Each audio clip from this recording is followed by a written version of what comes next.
ที่ผมนี่แหละจับให้เพิ่นบ่ถือเองที่จริงนั่นเลขมันอยู่หันเด้อผมก็ย้ำอยู่ดอกว่าเลขตัวคู่กันสำคัญที่สุดแต่ว่าผมจับไว้น่ะตัวคู่กับหางคือศูนย์ผมจับมาใส่ไว้เบิดผมจับเจ้าผมมั่นใจซีเพราะว่าซีน่ะมันศูนย์มันส้นกันหลายผมคิดว่าซีจะบ่หลุดน่ะนะผมเลยมาแปะแต่ตัวหางซื่อเสียดายเนาะถ้าผมแปะตัวซีน่ะคือถือเพราะว่าอย่างที่มันก็เก้ากับซีตัวเดียวกันเนาะโอ้มาปราบเลยนะเห็นบ่นั่นน่ะมันนาสิกันไว้ว่ากันว่าเก้ากับ4ตัวเดียวกัน209 204ผมเห็นไว้มันก็มีอยู่เนี่ยเจน่าคันเอาออกให้มันจะหลายหั่นน่ะเป็นออกซุ่มนั่นแต่ว่าตามทำลายถ้ามันหลุดตัวผมให้เป็นหลักนี่มันจะไปจังสั้นน่ะนะเที่ยวนี้ก็สิวิ่ง2ตัวคือเก่าแล้วมันก็เป็นเลขตายเลขน้องคือเก่าเด้อปัญหามันสิอยู่ตัวแปรมันสิหลายตัวจังน้อยมันสิมีขึ้นมีลงแล้วก็มีตัวซุกซ่อนนะจ้าตัวซุกซ่อนก็คือตัวคู่กันนั่นแหละอันเอาไปโลดนอเจน่าเนาะจ้าวันที่20เด้อกุมภาลาวันศุกร์เนาะจ้าวิ่งเป็นเรื่องน้องคือเก่าแบบเมื่อกี้นี่ล่ะวิ่ง7กับ8วิ่ง7กับ8วิ่ง7กับ8วันนี้จับคู่74ครับ75แล้ววันนี้ก็84 เ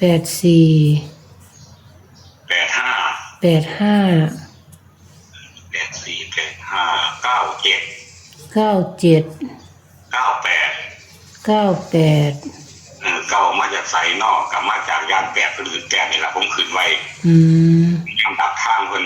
บานนี้เอาตัวกันจังน้อยนะฮะทั้งเทือแปดหลุดนอกเก้ามากกับเก้ากับสีแลนใส่ซีใส่หานอกเอาเป็น94ตัวนึงกับ95ตัวนึงเด้อเจ้าน้ำกัน94 95เนาะทางไว้เพราะว่าที่ก็มาเป็นตัวมาก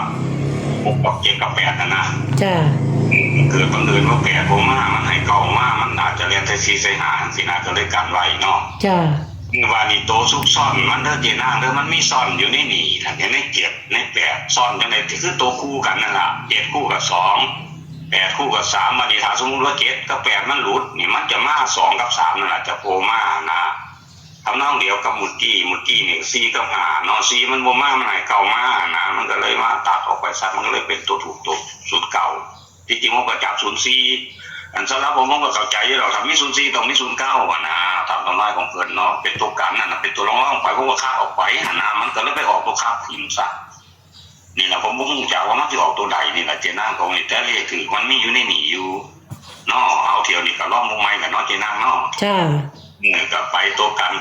9495แล้ววันนี้ผมสิเอาเลขกัน3ตัวจักเอาจักมันเป็นตัวคู่กันเนาะมันสิบ่หลายเลยเนาะมันเป็นเอา074ตัวนึงเอา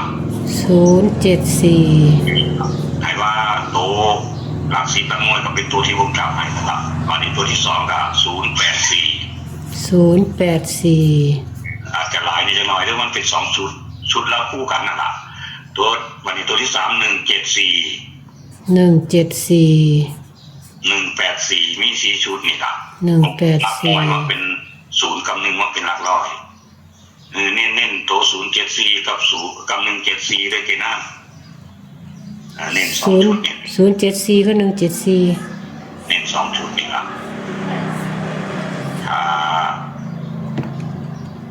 เพราะว่ามันตัวคู่กันมานี่มันทำนองนี่เด้อถ้าสมมติว่า7หลุดปั๊บนี่มันจะมี2แทน7ทันทีมันจะเป็น24